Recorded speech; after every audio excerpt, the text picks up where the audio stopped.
chez Nespresso, on a la chance en fait d'être dans un système omnicanal avec un canal digital qui était déjà très fort. Donc finalement, quand on a eu ce report de commandes sur notre site e-commerce, on a pu très bien l'appréhender. Ce qu'on a fait par exemple, c'est qu'on a simplifié les parcours pour tous les nouveaux clients et notamment les clients boutiques qui se connectaient pour la première fois sur notre site e-commerce. Voilà, on a fait en sorte qu'ils soient pas perdus, qu'ils retrouvent leur café préféré.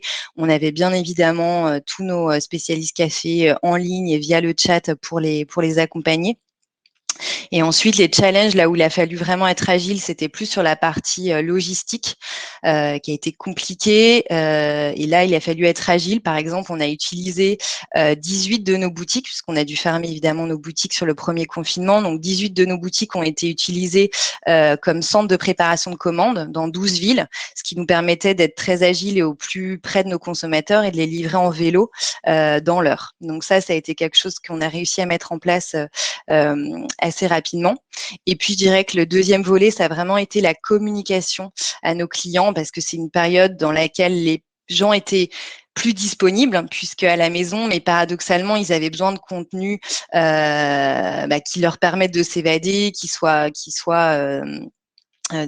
puissent les distraire également. Donc, on a fait beaucoup de communication sur des recettes. On a beaucoup travaillé avec des chefs qui, pour le coup, avaient aussi plus de temps, voilà, pour proposer des contenus pour que les gens puissent faire des recettes. On a aussi beaucoup communiqué sur nos partenaires. On est par exemple mécène du Grand Palais, de l'Opéra de Paris, et donc on a fait des contenus pour faire découvrir un peu les coulisses. Donc, il y avait vraiment aussi cette dimension de comment on va pouvoir faire en sorte que les gens s'évadent. Et donc, on est beaucoup sorti finalement du produit pour proposer des contenus beaucoup plus aspirationnels.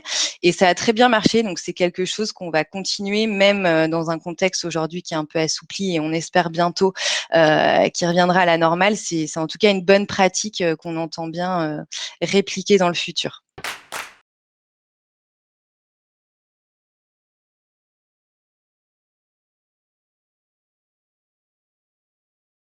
L'engagement durable chez Nespresso, c'est quelque chose qui fait partie de l'ADN de la marque. Ça fait plus de 20 ans.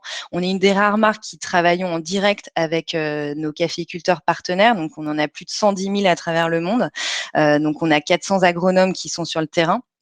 Aujourd'hui, avec le Covid aussi à distance, il faut trouver des solutions pour continuer à les accompagner. Mais on travaille aussi avec Rainforest Alliance pour les certifier. On paye notre café 30 à 40% plus cher que le prix du marché. Donc tout ça pour faire en sorte que la qualité du café et sa durabilité dans le temps soient pérennes.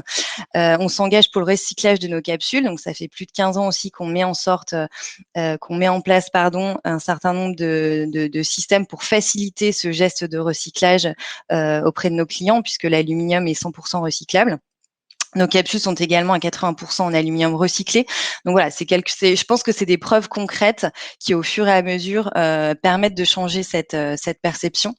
C'est très important puisque c'est vrai que chez Nespresso, on a tendance à être chahuté puisqu'on est sur un système portionné. Pour autant, avec le recyclage, on est vraiment dans une économie circulaire et on a bien compris que nos clients étaient finalement nos premiers ambassadeurs et qu'il fallait aussi qu'on leur donne les clés pour qu'ils comprennent et qu'ils puissent aussi, le cas échéant, l'expliquer.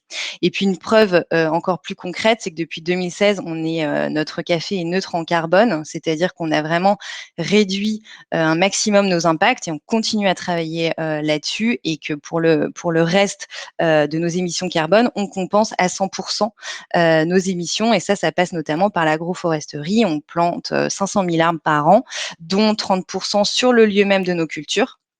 Donc, il y a vraiment un cercle vertueux de maintien de la biodiversité, de revenus additionnels pour les caféiculteurs, etc. Donc, ce qui a changé, c'est vraiment que depuis quelques années, on s'autorise à beaucoup plus communiquer ce qu'on fait, à être beaucoup plus transparent et beaucoup plus assertif finalement. Par exemple, sur les réseaux sociaux, quand on est chahuté sur ce genre de sujet, voilà, on personnalise les réponses, on renvoie. On a un site qui s'appelle Nespresso Agi, que je vous invite à aller visiter, sur lesquels voilà, on a vraiment des articles pour répondre à tout type de questions sur nos engagements durables. Et je pense que c'est ça aussi qui permet de changer la perception. C'est aussi d'utiliser un peu tous les points de contact qu'on a avec nos clients. parce que c'est des messages qu'il faut pousser au bon moment. Donc, on va utiliser le carton de commande, l'email de confirmation quand vous venez de passer votre commande. On vous rappelle comment recycler vos capsules.